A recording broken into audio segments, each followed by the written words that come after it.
Welcome to Awaken and Power TV. I'm your host, Ethann Fox.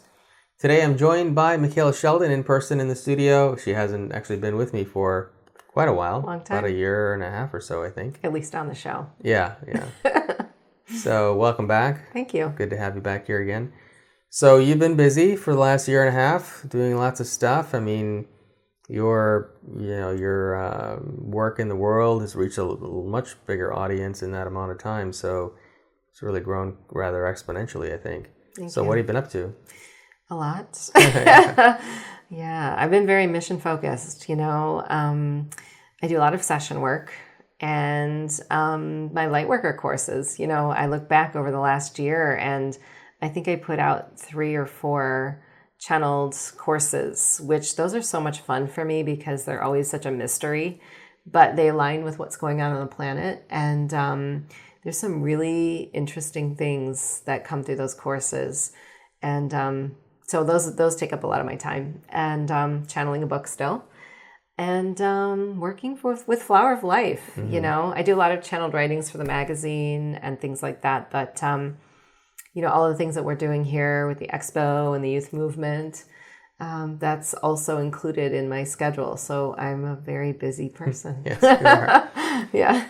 Well, there's an interesting thing that's been happening in the years that I've done this show, and it seems to be increasing exponentially, and that is I speak with a lot of people all over the world, and especially women who are going through this experience. Not so many men. Mm-hmm. At least if they are, they haven't been contacting me. Right. But what's happening, it seems like so many people are waking up at an accelerated pace as the years progress. And it's almost like they're walking into a new life because many of them are waking up and they find themselves in the awareness of they're living in a mainstream life, working in a mainstream job, quite often careers that now go against their core belief structure. Mm-hmm. They often find themselves in marriages or relationships with people who are not at that level of consciousness and feeling very like they're out of place. Mm-hmm. in the world, have no friends who relate to them, things like that. I mean, these are things you've gone through in the last several years. Right. So what was that experience like for you, and what kind of advice would you give people like that who are going through that? Yeah, it's a process. That's the thing, having that mainstream life and then coming into the realization that everything around you is changing and is different. I mean, I think it's the eternal process because as souls, we're always vibrationally changing, but what's happening on the planet in this time is so different, I think, than anything we've gone through before. So for me personally, the one thing I came to realize is we want to see it. We want to feel the comfort in it. We want to be secure that everything's going to be okay. And we've grown up with a lot of imprints and teachings that have taught us we're not allowed to be, we can't be who we believe ourselves to be. And in order to make these changes that we want to make, we're going to cause people a lot of suffering. And I found a lot of that to be false. I think there's so many preconceived notions about life and the way things have to be done. And on my path, I had to challenge a lot of those preconceived notions to get where I am today, but I didn't do it overnight. It's just putting one foot in front of the other, in front of the other, in front of the other, letting the cat out of the bag a little bit at a time. And this is what I've come to really believe is when you embody that new identity, then you'll find that your world will shift around you to complement who you are. Because I have a lot of clients too who are obviously going through the same thing. And we talk a lot about the 2 different timelines and living on those 2 different timelines. And the guides will often come in and say, truly, in order to manifest in alignment with, where you're going, what you're becoming, who you are, you have to bring yourself to that old timeline, because we end up changing ourselves to go back into these relationships or the work environment or wherever it may be. And we have to embody that identity and bring it to everything that we are and that we're doing in order for it all to come together. And that's kind of scary, but the fear is false, because on the other side of that, vibrationally, you're going to connect with everything that you need. You're going to source everything that you need. And for me, that was, walking into you and Flower of Life and the team and people who supported me on my journey. And I manifested around me a whole new group of people, circumstances I was pulled into that supported me. So I believe it's a vibrational thing. And we try to make it physical because we think about all of the things we're going to have to do, and not that there's not things we have to do. There are things we have to do, but that if we set the tone vibrationally to do those things that take us on that path, we're always going to be supported. And that's exactly what I found. Mm-hmm. So what do you think is really happening with these individuals? Are they, in the awakening process that they're going through, are they entering a new timeline of experience? I mean, what are the mechanics of that awakening where they suddenly find themselves in a world that doesn't even make sense? Well, again, it's all vibrational. So we have a lot going on here. And you can think about this from a soul perspective and a collective perspective, because I think it's both. So as a soul, we come with these beautiful ascension codes within us. And as an astrologer, you know this, we've got the planets that revolve around our birth date that cause us to have what I believe are opportunities to actually vibrationally change in alignment with who we're meant to be. And sometimes we don't look at those opportunities as so good. But, many of us who are having this conversation, and probably the people that are watching your show, have already been on that level where they've been doing that work and they realize that there are a lot of things going on with them energetically that, are beyond who they were. But see, now collectively, we're raising the bar because the earth is involved, and we just went through this eclipse, right? And before that, a lot of different, solar energies that we're still seeing now that are connecting us to what I believe is timeline information. So by the time you get to the point where you're noticing the things around you don't feel right anymore, you've already been integrating what I feel is timeline information of your past, right? When we know there's really no past, everything happens in this moment. But for the sake of this conversation, I call it past, right? We've done all these things here before. It's history. And a lot of us are integrating that history. So we're finding that our gifts are emerging. The planetary energies are assisting us in those gifts emerging. And now we're integrating all of this information. So it's a brand new timeline.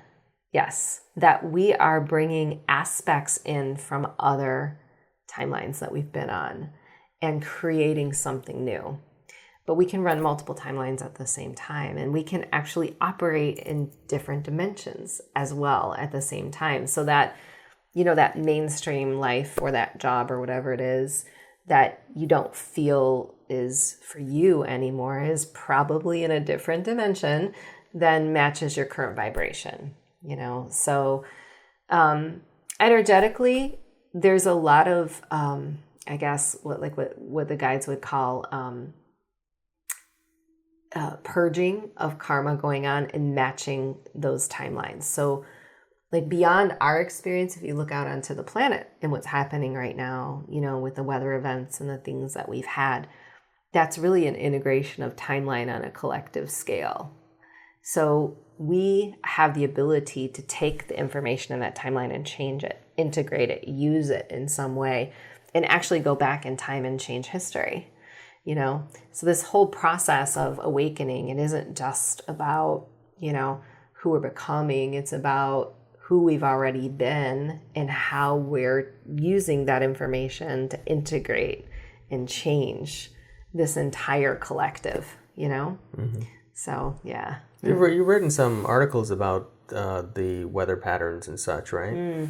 I just downloaded an article about that, where the guides explain that. And it started as a vision for me. So with the hurricanes and things. And in a lot of this, I had already channeled in my book. So I've been channeling a book since 2015 on creation and energy. And what the guides brought in was, and I talked about this in my book a little bit too, was the timeline of the Great Flood, for example. So we have these big, huge catastrophic events that have happened here before. And we have so many people that are predicting they're going to come back again, right? We hear that all the time. But what we don't understand is that we're affecting those timelines. So what I believe is happening is, we had this eclipse and it was a huge karmic purge for Mother Gaia. So she's matching a variety of different historic events that we are now, through our vibrational energy, having the opportunity to change. So energy doesn't have a definition. It's something that we mold and shape. So we have this timeline of history come up and we have a potential now. And maybe that potential is a hurricane, right? But that potential hurricane gets talked about, it gets projected, predicted, we prepare for it, we're blogging about it, we're posting about it, we're in fear over it. We actually take that energy and we mold it into something here on the planet through our vibrational attention to it. But what they showed me in this vision was that these big timelines of like the Great Flood, for example, as we raise our consciousness and we vibrate at a higher speed, we almost create these like speed bumps in the road. So if you can see that whole timeline as a road, and now all of a sudden there's these bumps. And so if there was a car on that road, that car would have to slow down in order to get over those speed bumps. So in between, that car might pick up speed, but it wouldn't be as speeding down the road as it could be without those speed bumps. So now instead of one incident here on the planet, we have smaller potentials, right? Or more localized events, smaller events that are taking place between those speed bumps. And that's how we change vibrational timelines. It's our perception of them, attention to them, our projection of them, and the way that we're vibrating that all culminates in how we create here collectively. So it's important for us to know that the more that we, or I wouldn't say the more, like how we connect with these potentials has everything to do with how they manifest. Mm-hmm. So now you're going to be doing some events in Sedona. Actually, we both are coming up end of this month. So September 30th and October the 1st, we'll both be in Sedona at the Creative Life Center. And I'm going to be doing a live channeling event. That's the event I do here in Michigan. And I'm excited. This is my first event outside of Michigan, my first live event. So for 2 hours, I will be doing a live channeling with Q&A, and you're going to be doing your energy transfer and discourse there, following me. And then Sunday, I'm doing a workshop, but unfortunately, it's sold out. So that's my Inner Circle channeled workshop, which is very similar to the courses that I do, but it's a live event just for 15 people. And I'm also doing it at the expo, but I think that's sold out too. Out too, yeah. You're very popular. Well, that's a fun event because it's always unique, and the guides will bring in information just for the people in the room, so it's never repeated, and it's always real interesting. Mm-hmm. Yeah. So the expo coming up too this November, our 5th one in Detroit. Yeah. Great group of presenters that we have coming. We've got Caroline Corey, Barbara Lamb, Mary Rodwell, Jim Vieira, Akai Ricardo, Ken Chorley, Barb Morey. Yeah. You'll be there. I'll be there. Lori McDonald. Boy, who am I missing? Well, I have sound healings. Yeah, we've got Conscious Resonance is going to be doing sound experience in the evening of Friday. Right. Friday night will be. Friday night's always fun. Mm-hmm. It's our exhibitors. Our exhibit hall is free, so our exhibitors will always offer something really special on Friday night that you can sample, try, services, products, raffles, things like that. And then you can stick around Friday night for Conscious Resonance, which is doing a sound healing in the keynote ballroom. And you're doing an energy transfer that night as well. Yeah, I actually do. I'll be doing energy transfers all 3 days of the expo. So Friday, the first beginning of each day, actually. So keep the vibration high of the whole experience the weekend. And I do have I have a Lightworker program where I work with individuals and I help them to develop their spiritual gifts. And a lot of people who are just awakening, actually, and wanting to make that transition to going out into the world and following their life missions in a very substantial global way. I work with them to do that, and there are 3 people who are relatively new in my Lightworker program who'll be presenting at the expo. One is Werner Brandmeier, who's going to be one of our keynote presenters there, and he was there last year as well. And we also have Avalon Bailey, who's just getting out into the world, and she's going to be doing a free lecture workshop on Friday at, I believe, 5:30 Eastern. And then we have someone completely brand new in my Lightworker program. Her name is Tree. She's going to be there doing an art show. And actually her artwork has a very transformative effect. It has the ability to alter your multidimensional genetics. A lot of people have had some very profound experiences with the art, but it's the very first time she's doing an art show with this particular intention. So we'll have a lot of her pieces there for you to experience, and we're planning on having a room with just her artwork in there, so you can walk into it and be in that environment, in that vibrational space for a while. So that's going to be happening as well. Yeah. So a lot of workshops too. We have Akai Ricardo's doing a workshop. You are as well. Barb Morey, Ken Chorley, Laurie McDonald, and I forget. Mary Rodwell, yes. She's going to be doing a workshop as well. And we have a number of panels, a consciousness panel, an extraterrestrial panel with lots of incredible speakers on it. Jim Vieira is there doing a talk about ancient civilizations and what they were intending to teach us. And so that's quite a variety of different experiences. But really underneath the surface of it is this very high vibrational experience that the most common thing that I hear from people who've been to our expo is not I learned lots of really interesting things, but that it changed my life. And that's really what you can expect from that, is it's very transformative.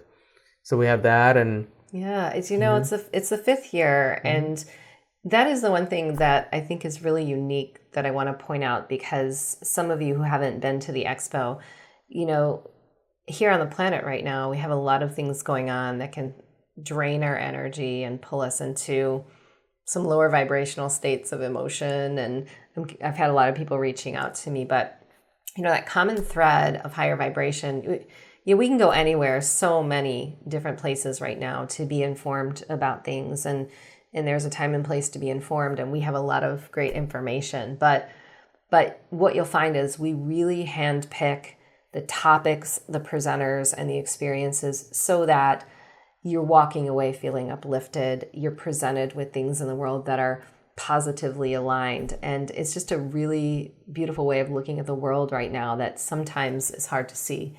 And that feeling is something that you can't experience unless you're here in person. And we talked a little bit about, finding people that are like you. And it's so hard right now to have this conversation in some of the awakenings that we're having. And I noticed that too about our expo. It's just a great place to connect with people all around the world and have this conversation. There's a lot of people that come just for that purpose, really, to be able to interact with people. And it's a beautiful opportunity to grow and learn and expand in that way as well. But something else you might not realize is that this is a project of the Flower of Life Center for Human Evolution. And it really is a culmination or a manifestation of all of the things, the projects that we're working on in the world. So our expo is one of the most prominent ones that people know about, but there's a variety of different projects that we're working with that this expo allows us to fund and support. One of those is Conscious Youth, which we haven't talked about in quite a while, but Conscious Youth is planning to launch a camp for kids in 2018. And this is the beginnings of an alternative school for these kids that are spiritually gifted or interested in these types of topics. And we have so many amazing teachers lined up that I think when the adults see this, they're going to want to attend themselves, because we're going to be teaching on a variety of things such as telekinesis and channeling and mediumship and energy and art and really telepathy. Telepathy, too, right. And auras. But we're trying to create an environment that's sort of Harry Potterish, to create a very fun, kid-friendly environment that's playful and where they can learn these things. So it should be very interesting. Yeah. Actually, if you're interested in finding out more about the school program for our kids next year, I did a 2-hour interview with We Take a Cool Off. So if you want to learn more, I spent about 2 hours with her, and you can just search YouTube for that. But we have a lot of projects that we're working on, some that we haven't yet announced, and that we will be announcing in the years ahead. So if you come to our expo or watch the show or support us in any way, that all goes into the things that we're trying to do in the world. And we're not just an expo or a TV show. We're really trying to create a movement toward positive change in the world. There are a lot of people in the world who talk about doing things and changing things, but we're really trying to be active in creating change in the world on many different levels. So multidimensionally, not only working on the consciousness level through things like energy transfer and what Micheila is doing with her guides, but also working in the third dimension by creating physical, tangible things in the third dimensional reality to move us toward a better world. So those are the kind of things that we're doing, and we'll be announcing many more exciting projects in the years ahead. So if you participate or come to our expo, we'll be revealing some of those things as the years progress as well. So join us for that if you can. So let's, if you're ready, let's channel for a little while. Okay, sure. Okay. So who are we speaking with today? We are the Pleiadians, and as always, we are very pleased to enter this transmission. Thank you. Thank you for joining me today. And so could you have a general message for the people who are watching the show today?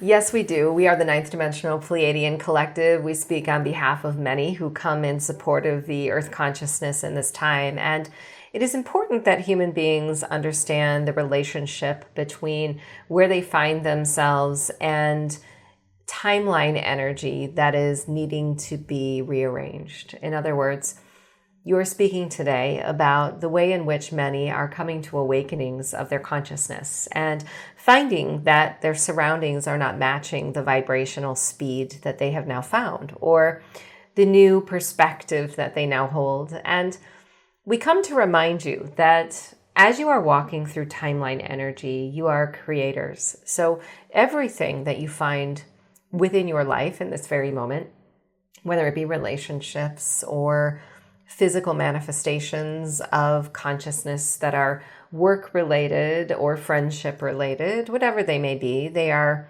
ultimately creations of your own consciousness. And they match the speed of vibration only to the point that you've created them. In other words, as you continue to create through time and space, you are always vibrationally changing in relationship to what you create and is found outside, reflected through your experience. This message in itself should bring the human collective to a degree of peace or calm in their own awakening, knowing that they have created their experience and that they still are capable of creating an experience. Moving between timelines becomes the relationship of manifestation of who you are to the reflection outside of who that being is becoming. So there will always be a match of vibration, a glue held between you and other beings, and what you find yourself doing in relationship to that identity you are now forming. That glue is not just made up of your emotional stance or the vibrational speed that you carry, but also of others and the way in which they come to experience you through these vibrational changes. We want to speak to for a moment to human responsibility and the imprints that you hold in relationship to others, because we feel that this is a part or an aspect of your human relationship to change that is holding you back. And this sense of relationship responsibility comes mostly from the embodiment of teachings that you have experienced throughout your human lives. Responsibility can be put into several categories. Responsibility can be the feeling of being in charge of another's experience, or responsibility can come from the intention of assisting or supporting that experience of another. We wish for human beings to think of decisions that they have within their own lives, or realizations that they're coming to about a shift or a change in timeline, in any issues of responsibility that are manifested around these decisions, and begin to notice where there is a feeling of discord about responsibility. Typically, that discord exists because the responsibility that you feel is in relationship to controlling the outcome of another soul. And as you came here in human form, what your soul always knew was that the connection of all things would allow you to be the vibrational assistance of the expansion of all things. And if this is the case, every time that you vibrationally shift your consciousness to the point that you find new relationships forming or a new creative desire culminating within, if you shift your awareness to the responsibility that is innate within you, that you are here to support all beings in their own expansion, you can begin to realize that expansion can take many forms, and there are many catalysts for expansion.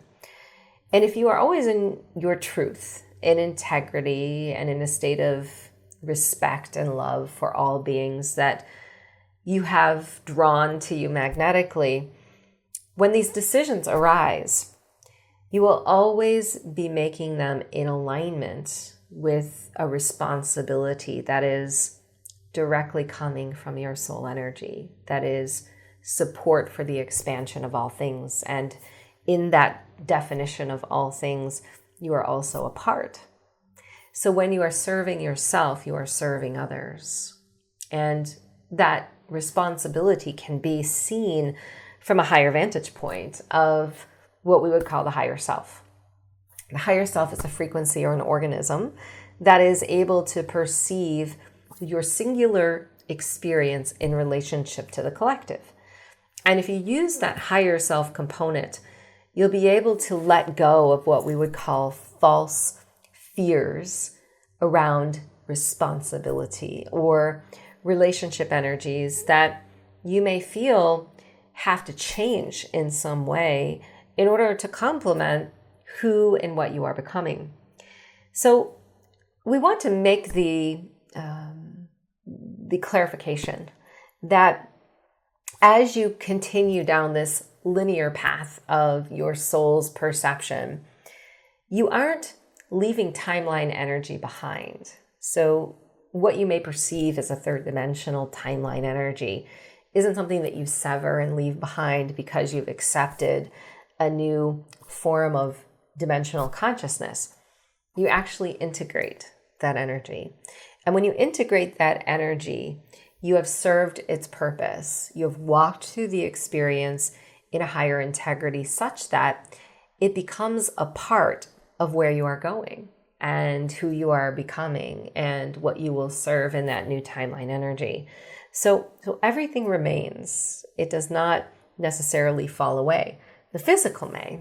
And we'll preface this by saying that in physicality, we know when we vibrationally change magnetically, there can be a difference in speed between the beings that we have found ourselves surrounded by and the beings that we are now attracting. But regardless of the physical, the energy of those experiences still remains and can be quite purposeful in the new path that you are taking. So I have a series of questions that I want to ask. Let me use an example to illustrate to the viewers, and you can comment on each stage of my question. For example, let's say that, so the human body is in a state of homeostasis. So let me use an example. Let's say that somebody they go for a walk every day, and they go for the same walk for the same amount of time. So their body really isn't changing that much, but they may feel like they're getting exercise, but because the body is staying at the same level of physical activity every single day, it's sort of in a state of homeostasis. Let's say a comfort zone. But let's take another example. Suppose that same individual decided that they're going to run a marathon in 6 months. And so in order to run the marathon, they have to push outside of the boundaries. So here's a person who previously was in a state of homeostasis or a comfort zone, let's say, where they were only walking a short distance, and now they're actually running to an extreme level that they previously couldn't, pushing themselves outside of homeostasis and essentially putting the body under a certain level of stress, causing the body to change. And now, let's say 6 months down the line, they run this marathon.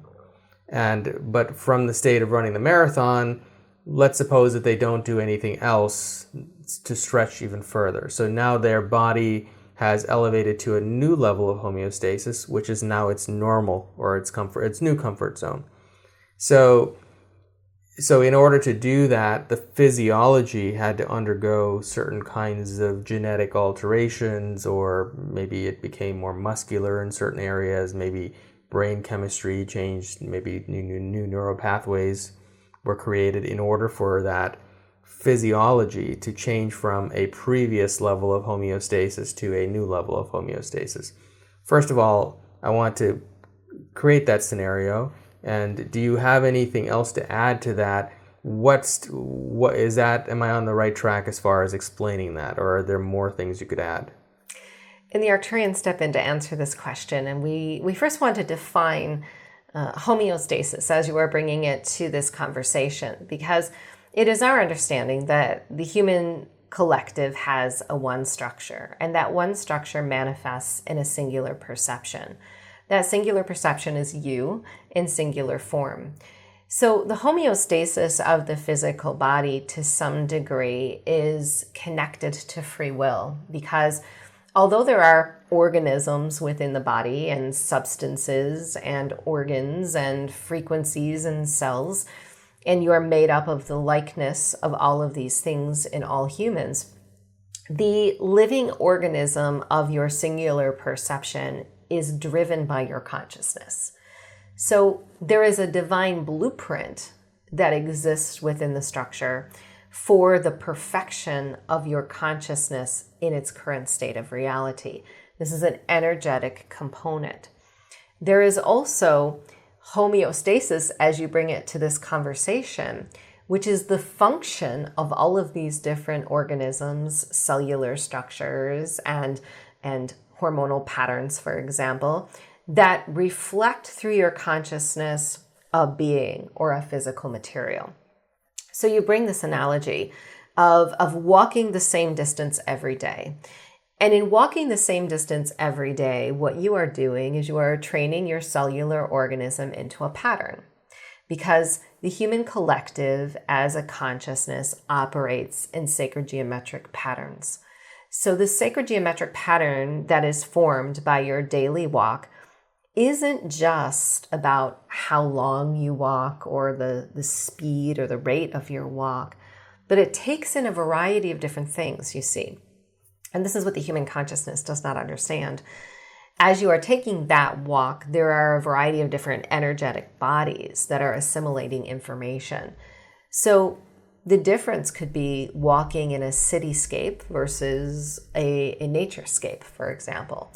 All of those things would apply to the homeostasis of your body. But nonetheless, what you are doing is you are creating a sacred geometric pattern of harmony, which now becomes the homeostasis that your body functions on. And it is a unique pattern of energy that is run in order to manifest material, because ultimately you are physical structures of being. So all of the organisms within the body, the organs, the fluids, the hormones, the cells, make up the manifestation of your body But the consciousness is a very important aspect of this and is always driving that physical manifestation. Well, now you say you wish to push the physical body beyond the state of homeostasis. And you will notice a degree of discomfort because in order to begin to take that day-to-day walk to a run, that pattern that you've created, that sacred geometric design, must reorganize in some way to support the body manifesting in this fashion. So think about vibrational speed or the speed of this run in relationship to the walk. Now, the physical components of the body step in to support where this new pattern is being developed. And you may notice that it takes quite a bit of time to get to the place where you are running now at a certain speed, a certain distance, day to day without any discomfort. When you reach that place of perhaps no discomfort, and we don't say no discomfort whatsoever. We know that as a physical activity, running may involve some discomfort, but what we'll call difference in speed or the relationship of your body between the walking and the running that is uncomfortable to you will begin to disappear. And that is when a new form of homeostasis has been developed. And ultimately, what that new form of homeostasis holds is a sacred geometric pattern, which is different than the one that you had before.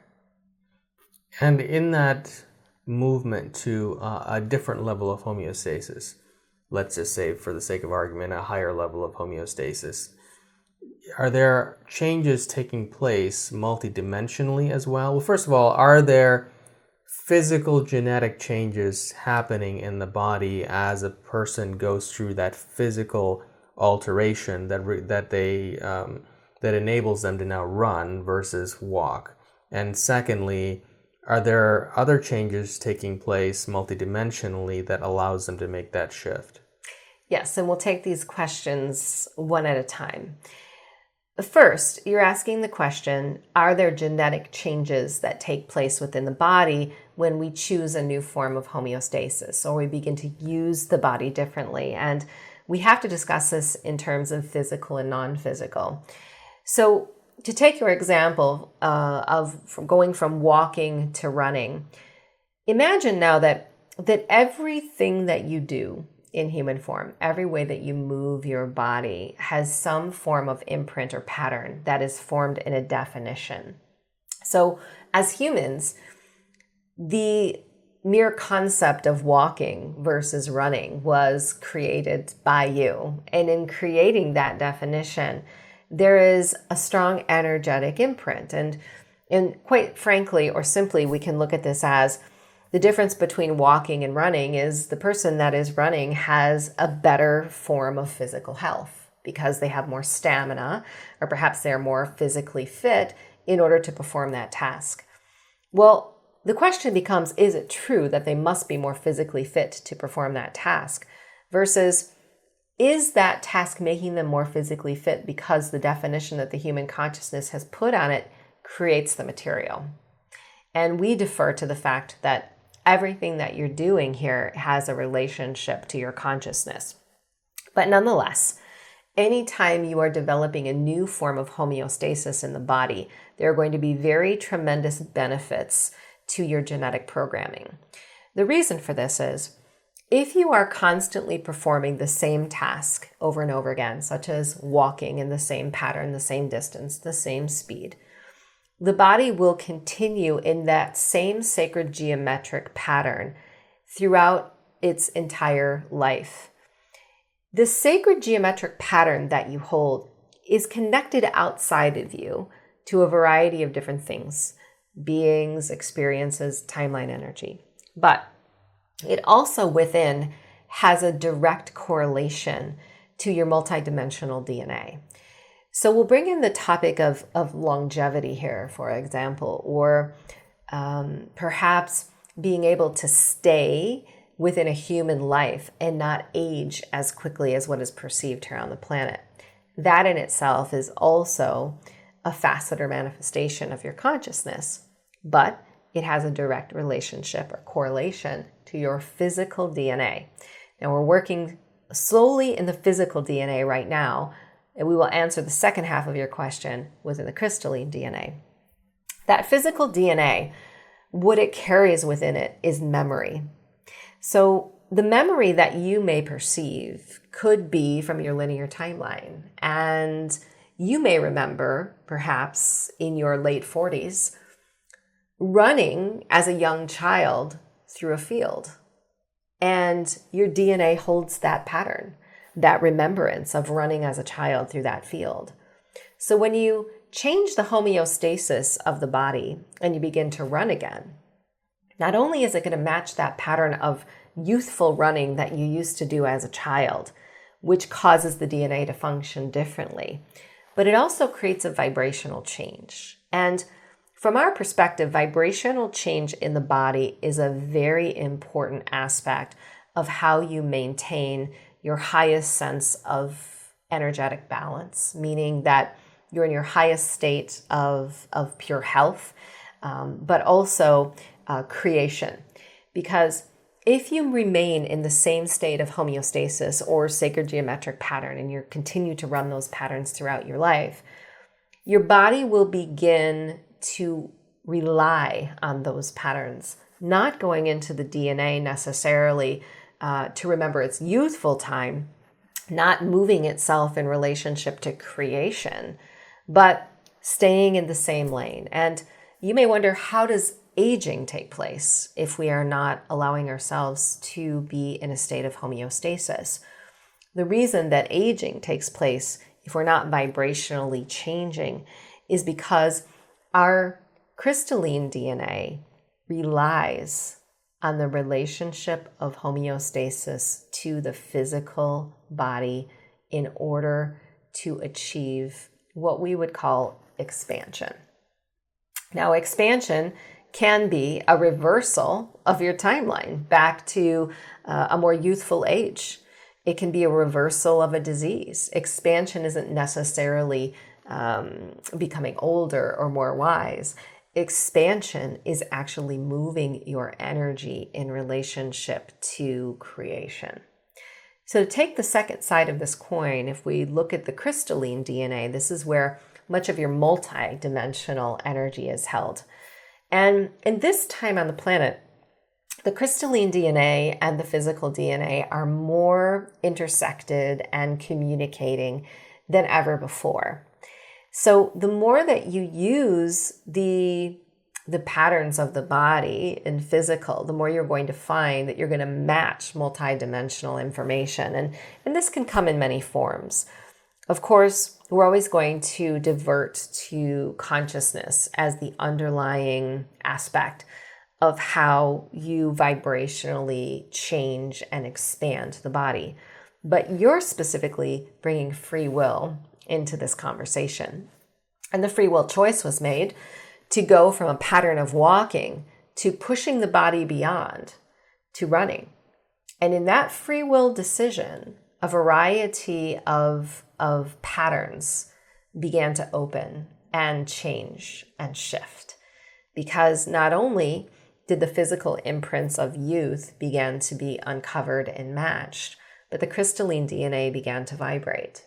And within that crystalline DNA holds the potential to be able to communicate with your experience differently.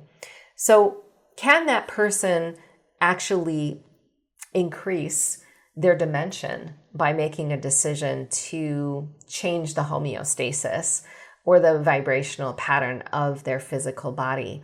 Most certainly, because the movement of the physical body is directly related to the physical DNA, which is now tied very closely to the crystalline DNA, which allows new vibrational pathways to open up. And these are channels of information. Information can come in many forms. So it is not just about the age or longevity, for example, or health, but it can also bring in information that is necessary to make very important changes in your life in regards to relationships, your divine record, for example, or the way you communicate and interact with the collective. So are you saying that by moving out of a state of homeostasis to challenge yourself to reach a new level of homeostasis that you are potentially, so using our previous example of walking to running, is that individual tapping into the ability to slow down their aging process or even age backwards? And well, first of all, if you could answer that question, and I have a follow-up to that. We would agree with this, and we would take it a step further to say that the human consciousness was designed as a vibrational being to always be in motion. So if you remain in the same state of homeostasis throughout your linear timeline, you will restrict yourself from the expansion that you so desired. And so in that case, let's say somebody gets some sort of serious illness, for example, cancer. Does that exist because that individual has remained in a state of homeostasis throughout their life or for an extended period, and by simply moving out of homeostasis, they can reverse that? Well, this would be a difficult question to answer because when a disease is manifested, there can be a variety of different routes that are taken in order to manifest that disease. And each unique soul has a component within them to manifest and match certain timelines. But to apply this question directly to your example, this is what we would say, that within the DNA of all beings lies everything that the human consciousness has ever created. So we say this to help you understand that disease of cancer, because it has been defined and created here on your planet as a part of your collective experience, has a potential within each one of you. But that potential is something that must be matched. So if someone is not changing their state of homeostasis, what begins to happen is a disconnection between source consciousness and creation. Because in order to create, the vibrational energy within any being must always be expanding. And we can take this even to the example of the mind, for example. To give another example, you may make this example of walking, perhaps someone who has decided to let go of any activity of the mind and begins to default to watching the television all day long as opposed to picking up a novel or creating something with their own unique abilities. This is the same type of homeostasis that exists in the mind that can exist within the body. But when this state of homeostasis is not reorganized in some way, there is typically, we would call it a reaction of the cellular structure that is lower vibrational, because the human consciousness was designed to always be vibrationally changing. So if you restrict yourself as a human from that constantly changing vibration, you'll find that the cellular structure will begin to fail you, because within, although you may not admit it outside, and this walk could be quite joyous, we'll say. This could be a joyous walk, which is why you choose to repeat it every day. But at the base core of your being, that joy can still be experienced while expanding other areas.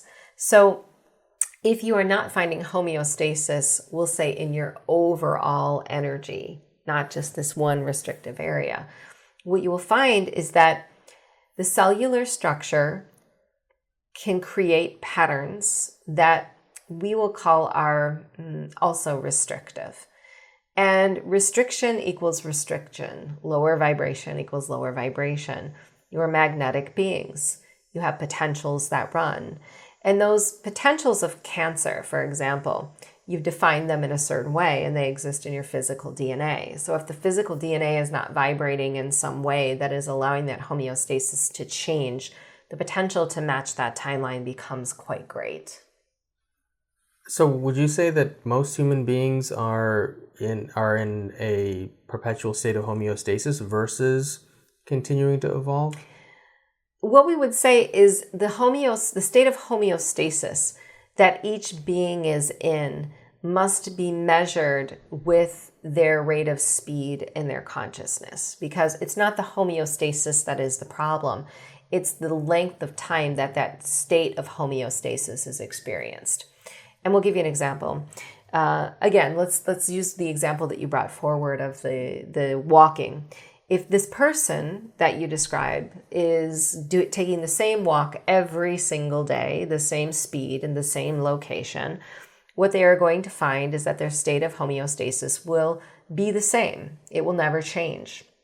And they, as vibrational beings within their DNA and outside of them in the collective, are always going to have the potential to vibrationally change.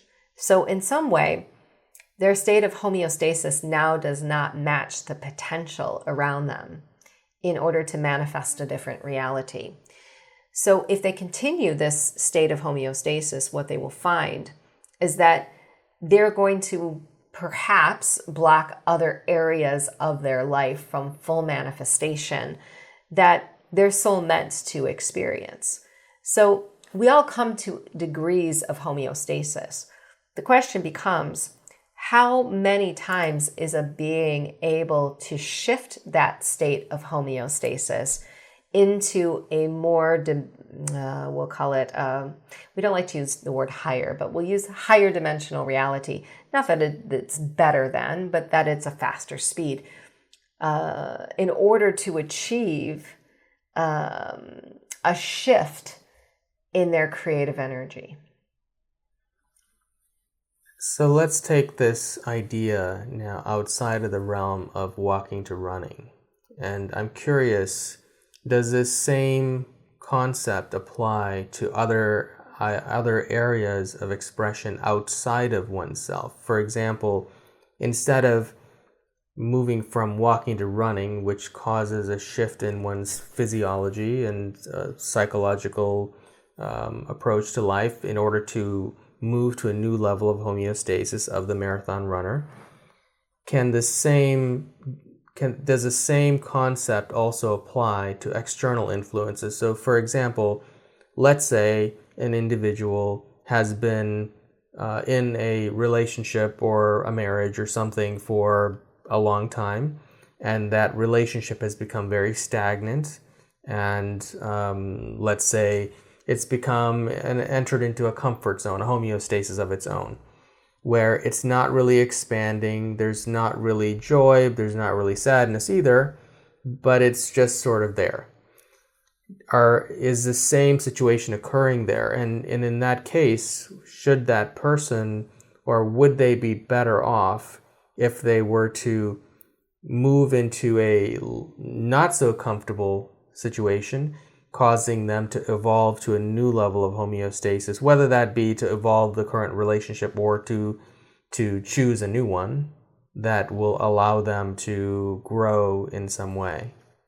We agree with this statement, as there are many souls that come together and create collective consciousness, because this is truly the example that you are giving. A couple in a relationship is actually a collective consciousness. And as they function together in this relationship, they are creating a state of homeostasis as that collective consciousness.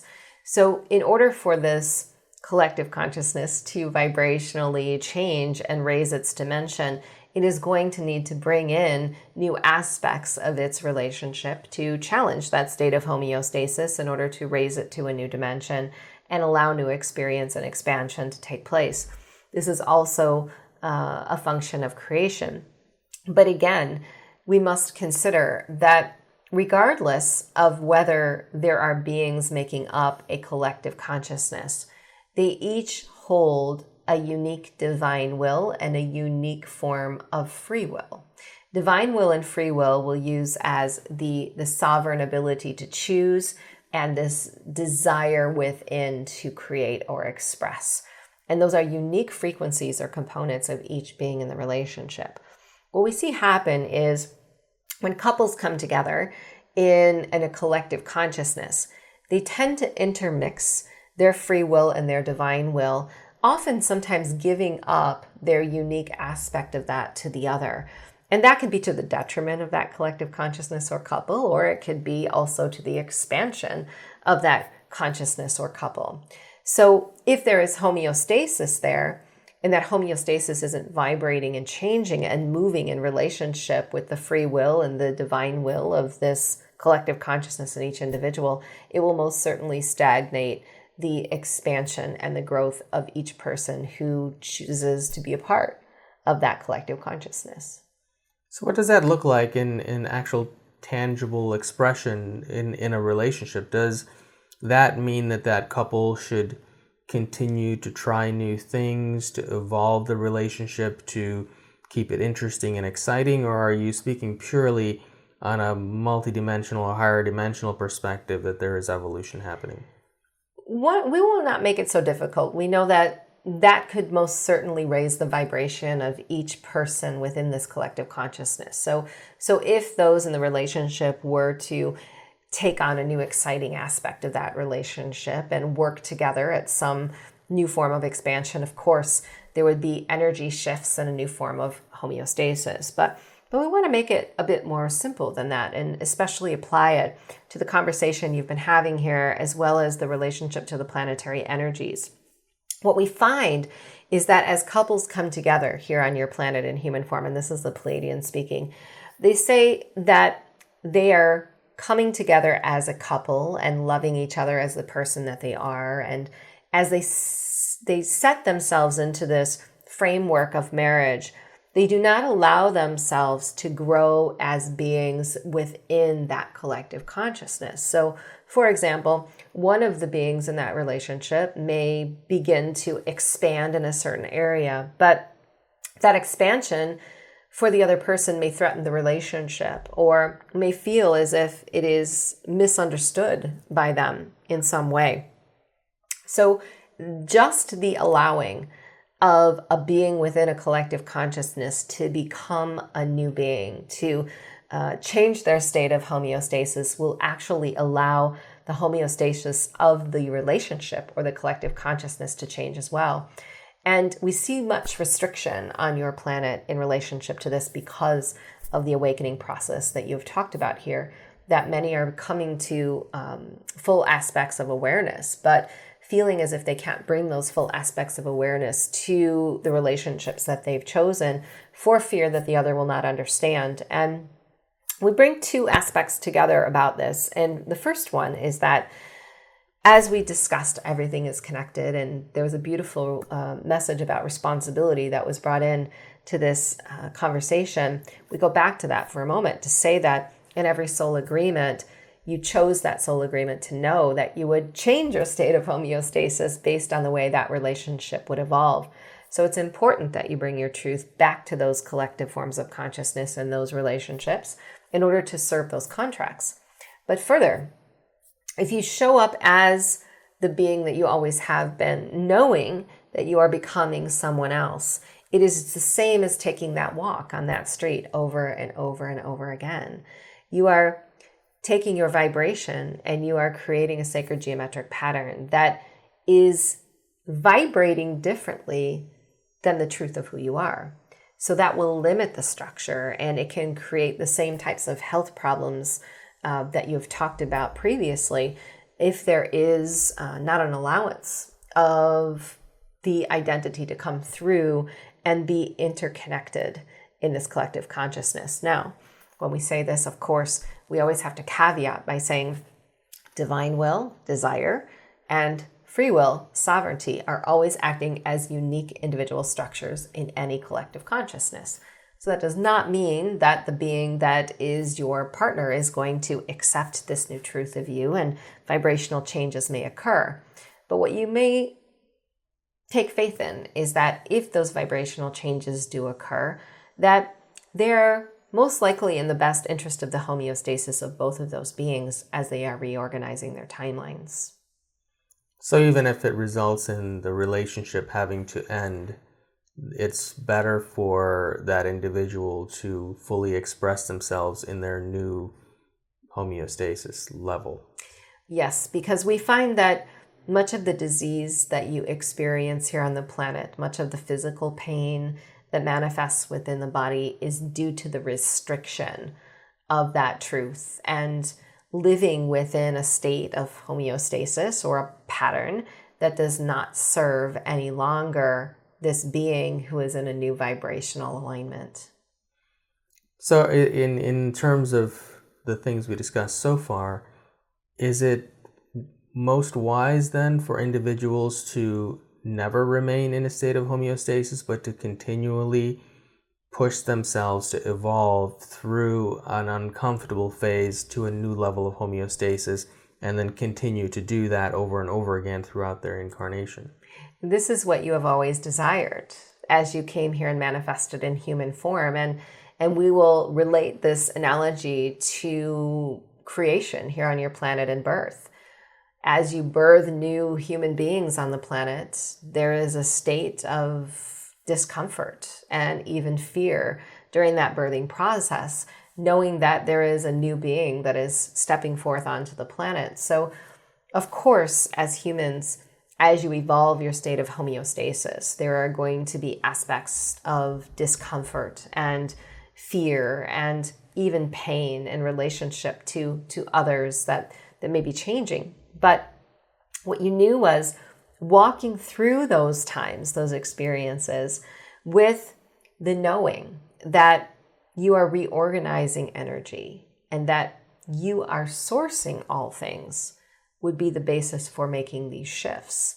And this is truly what has been taken away from the human collective, that they hold within them an unnatural fear vibration of change.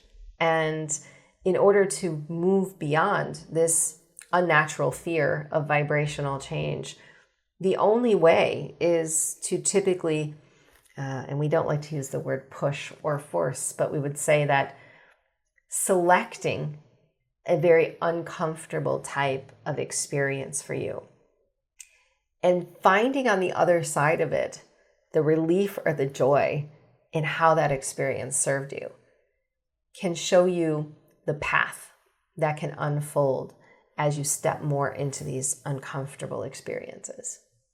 Okay, let's take this conversation one step further to a little bit more of an external experience. Suppose that an individual is struggling in their material reality, for example, financially.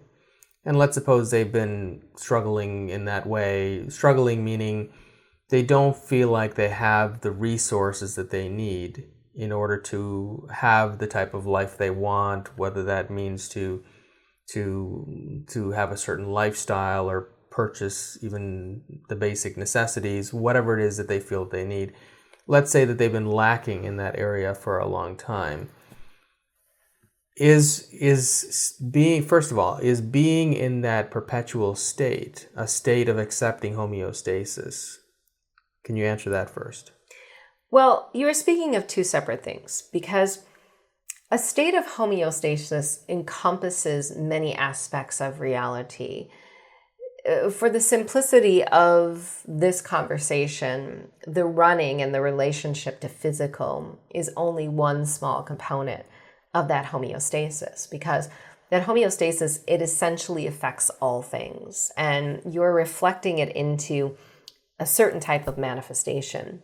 So when you have a situation like this, perhaps living in a state of financial disruption, that state of financial disruption doesn't necessarily come from the homeostasis that you hold, but the way in which you perceive your relationship to finance can create within you patterns that match dimensional experiences that you are running that equal this homeostasis. So in other words, it's hard to say what came first. Was it the pattern that emerged, or was it the emotion around the pattern that emerged that kept it running?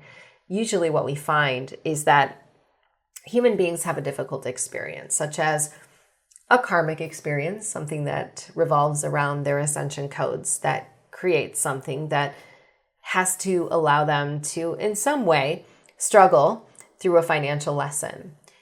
But they get so entrenched in the physical experience that through the mind and the emotional body, they create a very similar type of pattern that we talked about, this sacred geometric pattern of this homeostasis.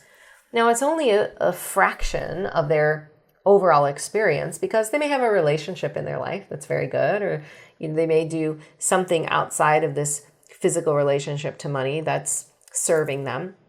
But nonetheless, it is still a part of that sacred geometric pattern. So as you begin to amplify through your thoughts and emotions this experience, and we're not saying that you're not meant to feel difficulty in these experiences.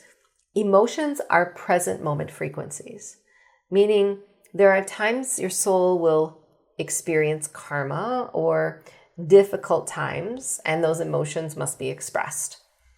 But oftentimes, they're used to project into timeline energy with very strong emotion.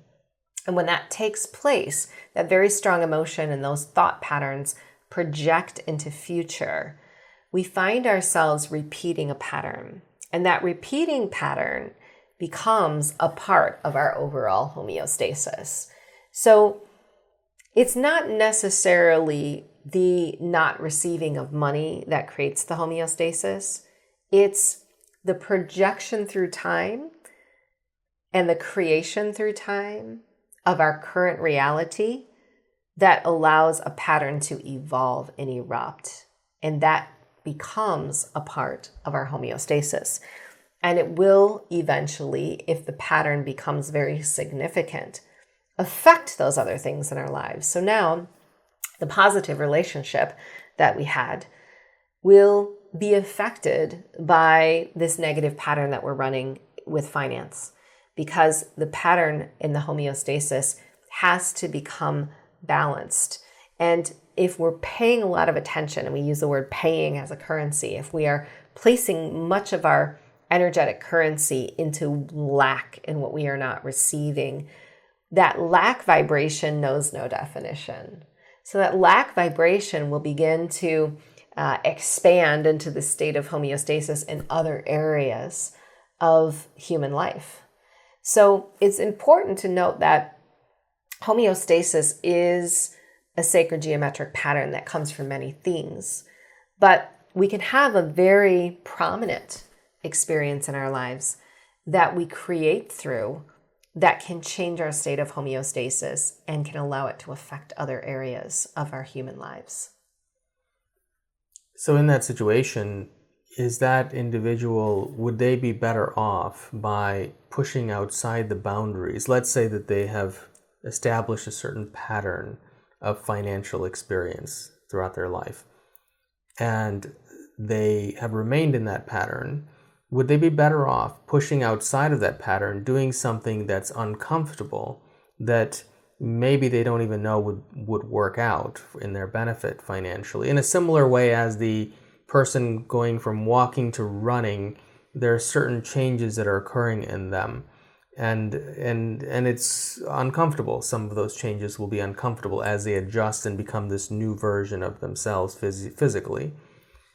Does an individual who is experiencing a certain level of financial homeostasis, if they were to push outside of that boundary by doing something that perhaps makes them uncomfortable in some way to do, in order to move to a new level of homeostasis, let's say going from not having enough resources to have what they want to doing well enough to where they have a more comfortable physical existence financially.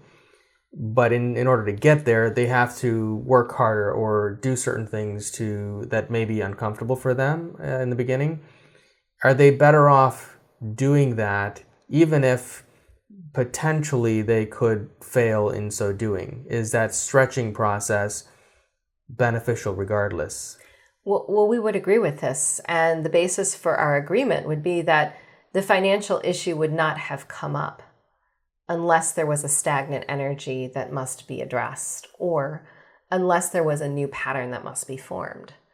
So what happens when these very difficult or uncomfortable situations arise is that your vibrational structure is alerting you your outer world is beginning to send you signals, because everything starts from within.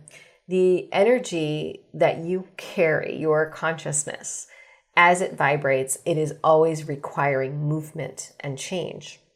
Sometimes as humans, this human emotion around change becomes the catalyst for blocking that very announcement.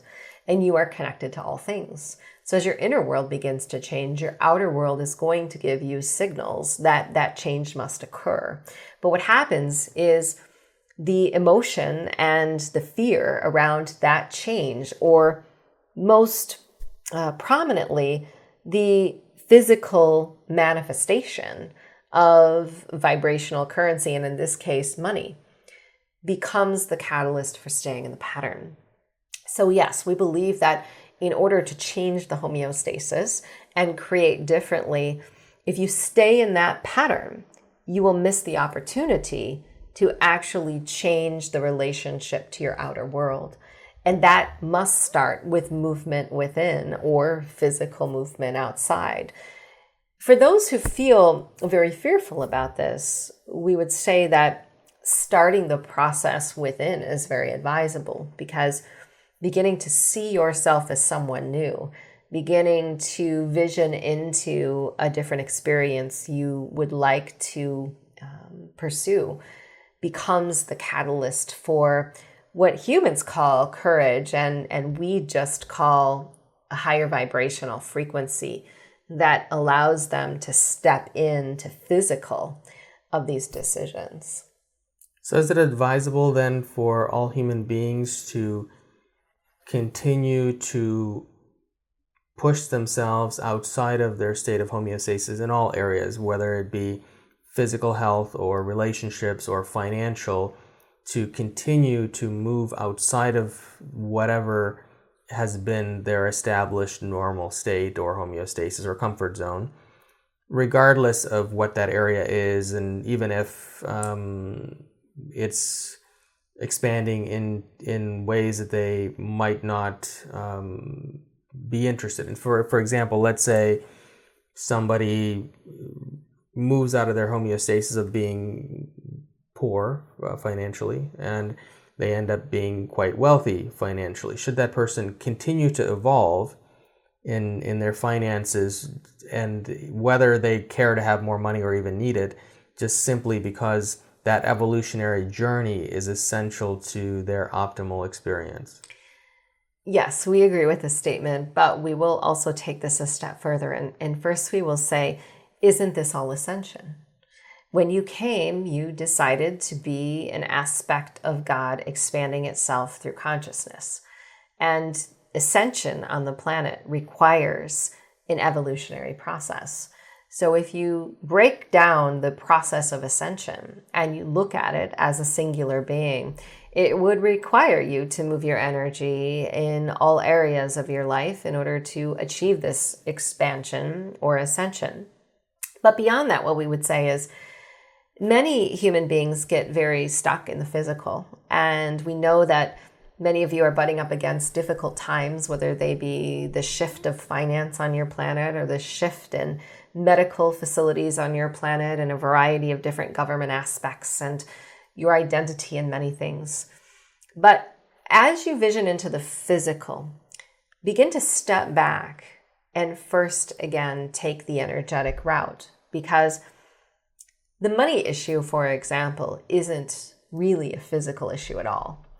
It's your consciousness wanting to take a new path, and that new path being supported vibrationally in a magnetic match to who you're becoming on that new path.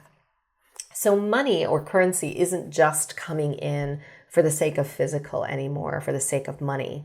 And to a degree, human beings have been operating in a third dimensional reality. So they have looked at finance in this way, that finance is physical and it comes in to support my physical needs.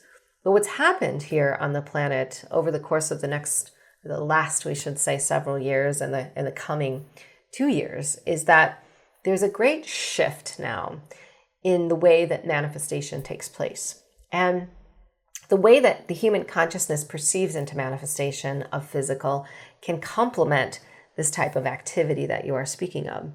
So begin to understand that as financial resources come in now, they're coming in to complement an aspect of your identity that's more collectively connected. Those on the planet who have been operating in their soul and raising their consciousness and aligned with new timeline energy are finding a deep desire to be interconnected with the collective in different ways. And because that desire exists, the financial abundance and beyond that, the resources that you need to come in to complement that must vibrate at the same speed.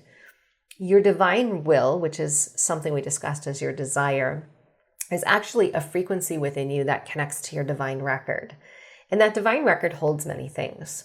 So here on the planet in a third dimensional consciousness, many of you have been doing things that you do not think relate to your purpose or divine record. But yet you may have chosen things that in some way apply to what you're here to do. And we'll give you the perfect example. Some may have chosen a job of teaching here on the planet, and that job of teaching was very fulfilling and served a great purpose. But now, as this person awakens, they're feeling a desire to be a different type of teacher. And perhaps this teacher is of a different plane of reality. So the financial abundance that came in to match that teacher job in the third dimension must now come from a different source. So if you're trying to push in the physical in order to receive the financial abundance that you need with a different divine will that's related to your record, you will always be struggling to receive, because ultimately that financial abundance, that currency, is you in energetic form. Everything that you receive outside of you comes from a divine blueprint within, and that divine blueprint is God. So financial abundance is godlike energy coming to support your physical relationship to the earth, and your relationships, your partners, your support people, they're all coming in as God energy through you to support who you are. So in order to come to this new state of homeostasis that you're speaking of, you must embody that truth, that being that you are, and live in that, what we'll call divine record energy, in order to allow that physical manifestation to take place. So if you stay in that lane where the physical manifestation of abundance no longer exists, you truly will not receive it until you move outside of it. Do all desires that human beings experience result in individual timelines of experience? So for example, if I were to have a particular desire for something, does that desire manifest into a timeline of experience that I am having, even though I may not be conscious of it in this particular timeline? The Pleiadians step in and they say that timelines are formed by deliberate perception and emotional energy through time and space. So when we have a desire, that desire could be a fleeting moment of realization that's never revisited again. That fleeting moment of realization was a spark of consciousness and energy that was formed within us that now exists somewhere in the universe. But because we never thought of it again, or it wasn't a strong desire, it may match now something else in the universe to assist a collective type of experience. The strong timeline potentials that humans create come from deliberate forms of revisiting those aspects of desire. And think about, for example, the experience of a desire. When you have a desire and you're thinking about that desire, you're going to go through a variety of different emotional states of being. Sometimes you think of that desire in lack of it. And as you think of that desire in lack, you may feel sadness or anger or the defeat, the frustration of not seeing that manifest.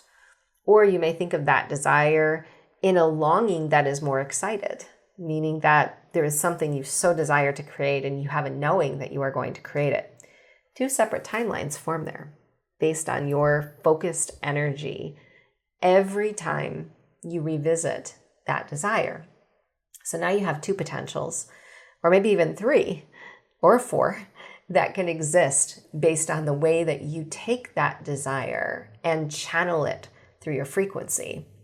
And the way in which these timelines become matched is, you speak of homeostasis, we will speak of chronic vibration, because you come to a speed of vibration, and that speed of vibration in any moment can match a variety of different timeline energies that you have running. But there is also an intermixing of the planetary energies, your ascension codes, and the collective energy in your divine will that allows these timelines to manifest.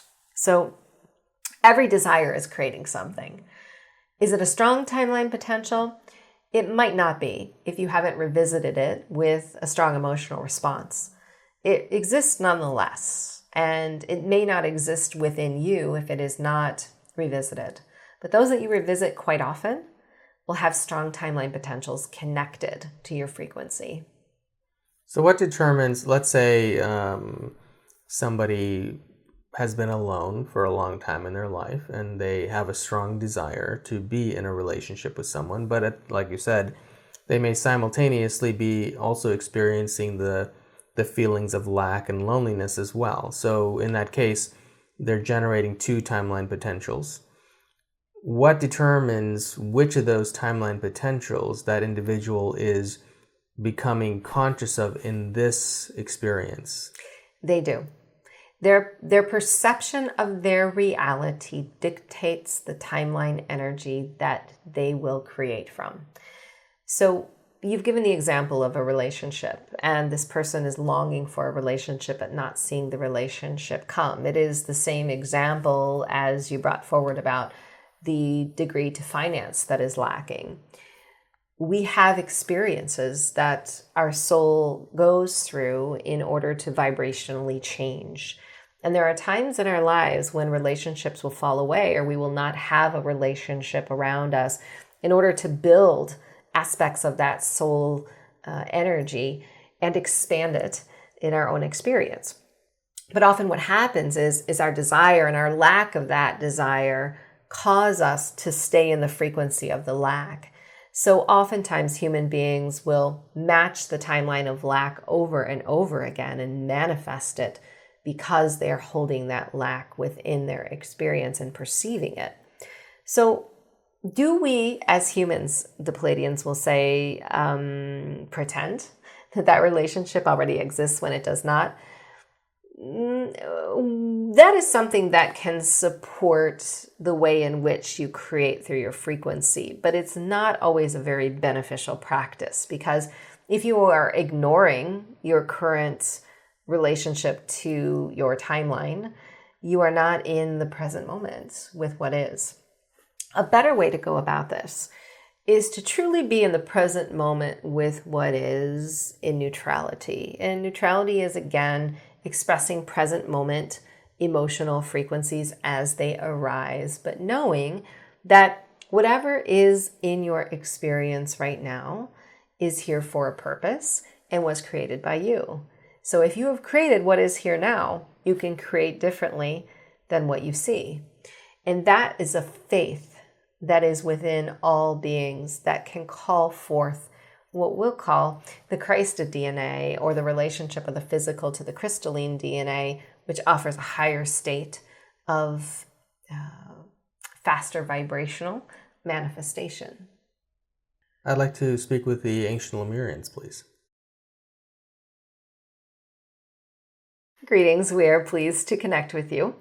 And which Lemurians are these? The ones that experience physical incarnation? We are the 9th dimensional Lemurian collective. And were you once in physical incarnation in an Earth dimension? Many of us have been, yes. So last time that we did an event with this channel, we touched on the subject of how the Lemurians used Tantra as a means of manifestation. And that it was, I believe your collective mentioned that these teachings of Tantra today are used primarily for sexual purposes, but that was not what the Lemurians used it for. And the Lemurians originated Tantra as a means of using it for manifestation. But you had also said that these ancient teachings have not yet been revealed to us at this time. And so can you confirm that that's all true? Yes, we are in agreement. Would it be possible for you to speak about these teachings in a way that's instructive, that we can utilize them again for the purpose of manifestation as you originally intended it? We are pleased to speak about them. However, what we would say is that the way in which the human consciousness vibrates currently on the planet does not lend itself to the abilities of many of the ancient Lemurian civilizations as they were creating through some of these forms of tantric energy. However, as you are continually allowing your vibrations to change and manifesting new forms of dimensional consciousness, many of these experiences intend to return and will be able to be used by you in relationship to the collective. Because ultimately, as a tantric experience, the Lemurians were using forms of dimensional frequencies that exist within the body to create a more collective type of experience. These ancient forms of Tantra that you speak of are using the inner structure of the energy centers to validate a genetic experience within of higher expansion. And that genetic experience within that we speak of is an interconnection between all things. So the Lemurian collective has lived in states of bliss and peace and love because they have an overall genetic connection through their dimensional energy to higher states of consciousness through their intention and through their practice. Now, as a collective, all of us also have had what we would call an ability to telepathically communicate. Telepathy on your planet is something that is being rediscovered or uncovered again. Many of you, knowing that in ancient times were able to telepathically exchange with one another, are beginning to now receive your extrasensory gifts and embody those extrasensory gifts here on the planet. Telepathy and the ability to harness the sacred energy within the chakras works together in a collective tantric energy to be able to manifest collectively aspects of your reality. And we've used not necessarily collective forms of vision because it was not necessary for us to pre-plan or to even discuss what was needed to appear and to manifest here in Lemurian energies. But because we could communicate telepathically and understand the intention of all beings, we would activate our extrasensory abilities in relationship with the tantric energy centers to culminate in what we would call an overall collective frequency. And that overall collective frequency became similar to what you might consider a collective energy. And so we want to bring this to the level of the singular being.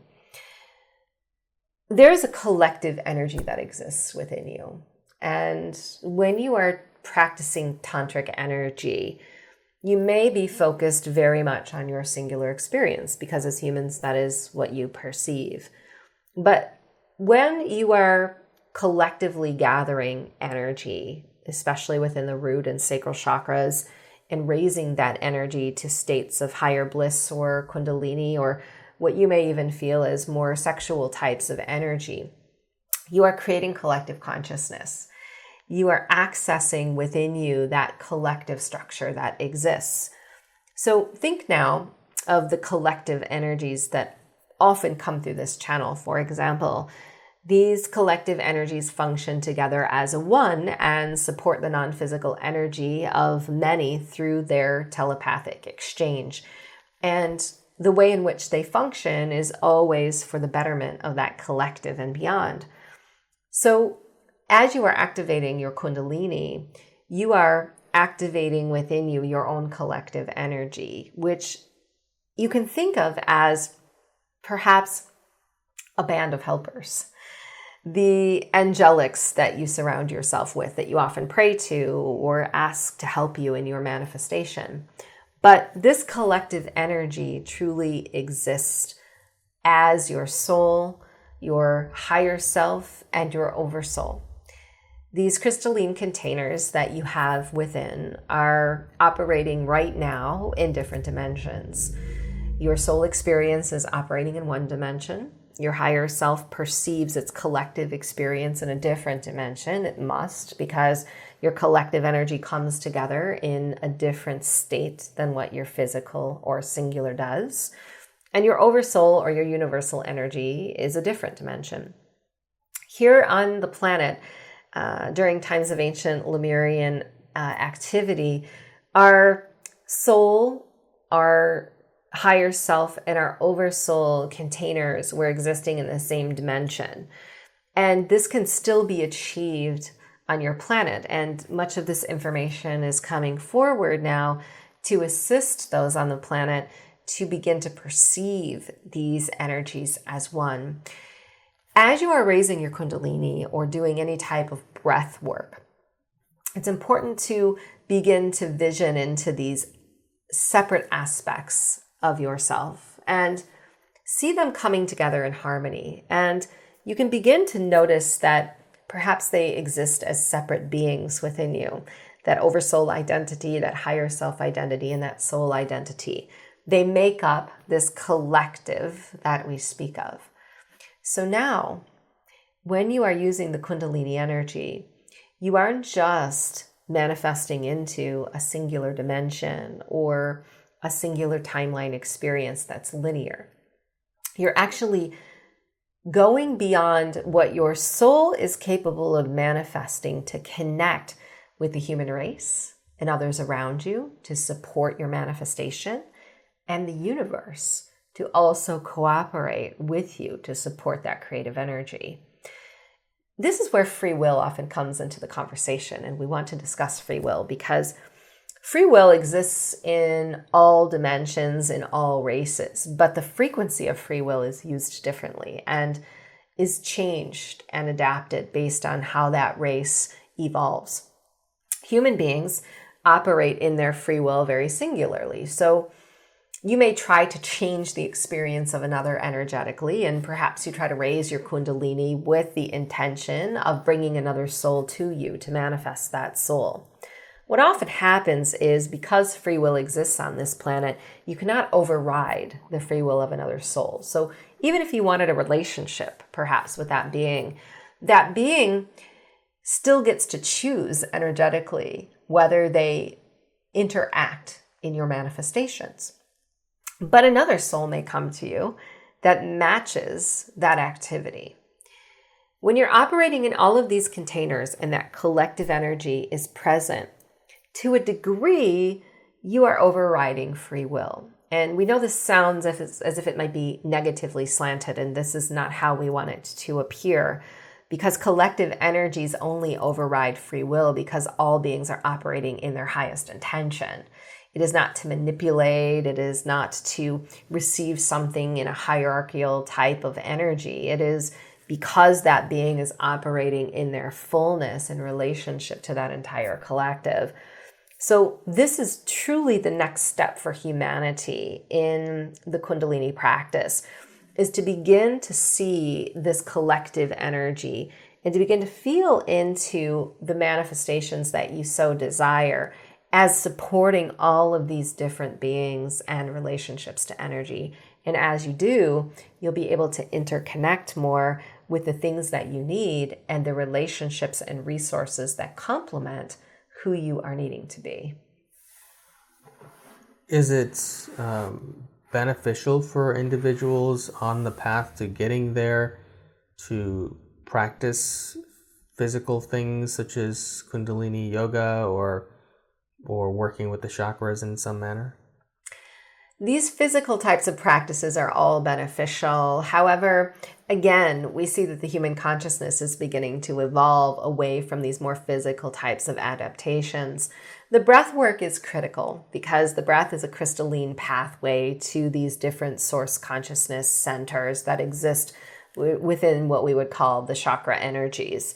So as you are using your breath and you are being very intentional in directing that breath to various energy centers, you can raise that Kundalini energy, not because you're willful in it, but because it exists there for you to activate. So we agree that these physical types of practices are very helpful. But what we believe is that the more you are interconnecting with the human race in a way that is more crystalline, the less you will need these types of physical activities. I recently came across this yoga practice called Kaya Kalpa, which is claimed to be a yoga technique that enables someone to use their sexual energy to extend life indefinitely or until they choose to leave this incarnation. Is that the beginnings of some of these old teachings coming back? We agree. This is an ancient form of practice that will embellish the creative energy within as opposed to manifesting it outside, because there are many different forms of creation. And as Lemurians, what we have experienced is that the creative energy within is a very powerful frequency, not only for manifesting outside and physical, but for also changing the dynamic genome of any structural energy.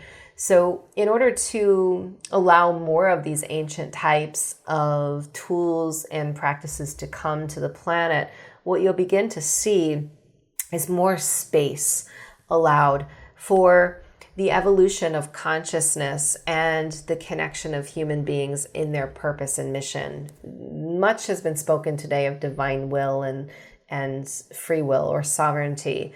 These two frequencies are very important in how the evolution of these types of activities come to the planet, because when you begin to operate in that higher sense of divine will or in that state of sovereignty, it lets go of the restriction of the mind to a more singular form of energy. And it truly allows these types of ancient practices to come in without the what we'll call potential to be used in ways that are not assisting humanity. And to some degree, this is why many of the technologies that you are seeing evolve on the planet are evolving quite slower than what human beings have anticipated, because the way in which your divine will and your sovereignty are directed as frequencies enable these technologies to appear so that the intention is aligned for the betterment of humanity. So it's been about a year and a half since this we've had this conversation on this show with this channel. And can you give us a bit of a recap of what has changed in the collective consciousness in that time? What evolution have we gone through from that point? From our perspective, the timeline of the past year collectively has involved the release and reorganization of many historic timelines. This was a part of Mother Gaia's record to move from a focus on the soul's karma to a focus on Mother Earth's karma and density.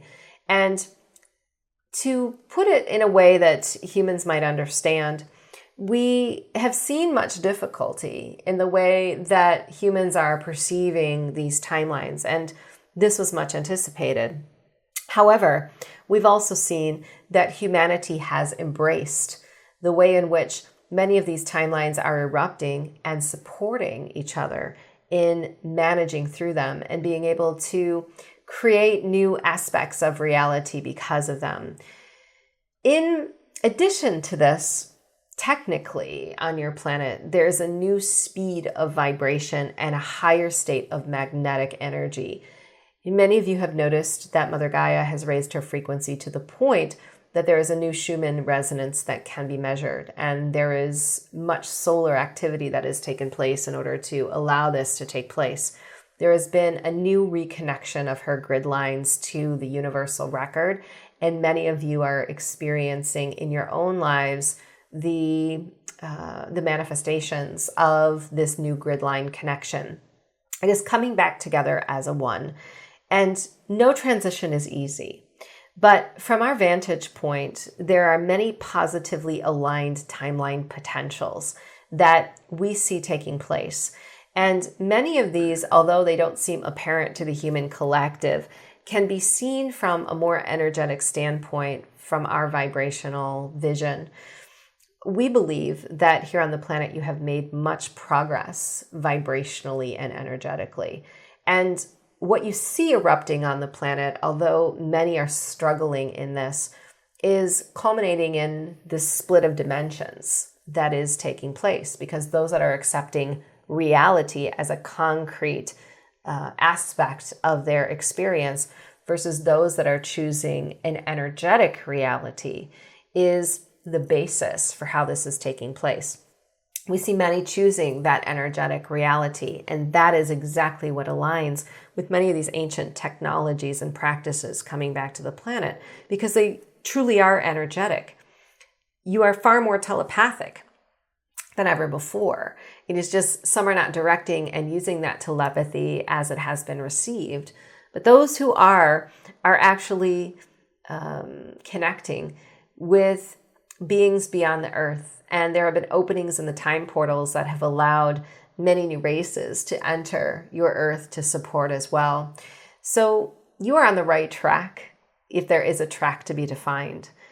Returning back to some of these ancient experiences of Lemuria, for example, in which these technologies and practices exist. And we believe that you will continue on this path. Could you conclude the session for today? Yes, as the Lemurians, on behalf of the Pleiadians and the Arcturians, we have been very pleased and honored to connect with this collective energy as we vibrationally offer to you our love and support. Many blessings. Thank you. You're welcome. Well, that's great. Was that has that experience changed for you in the last year and a half? I mean, have you were still, I mean, you were only channeling for a couple of years at that point. So how has that evolved for you? I find that my conscious channeling has changed a lot. I consciously channel a lot more than what I ever have. The channeling that I did today, it remains the same. Mm-hmm. So the process is the same. I still experience it the same. I think to some degree, and I had this question not too long ago, someone asked me if I thought I would always be a trans channel. And I said, I think I'm always going to have to be a trans channel because a lot of the concepts and things that are brought in are just, they're beyond me. So I can't really be involved in the conversation. Mm-hmm. So very interesting. Well, thanks for joining me again today. Thank you for having me. It's been a pleasure having you. And so thank you all for joining us as well. And join us at our expo coming up this November 10th, 11th, and 12th in Detroit in the U.S. And we'll see you next week for the next show of Waking Empowered TV.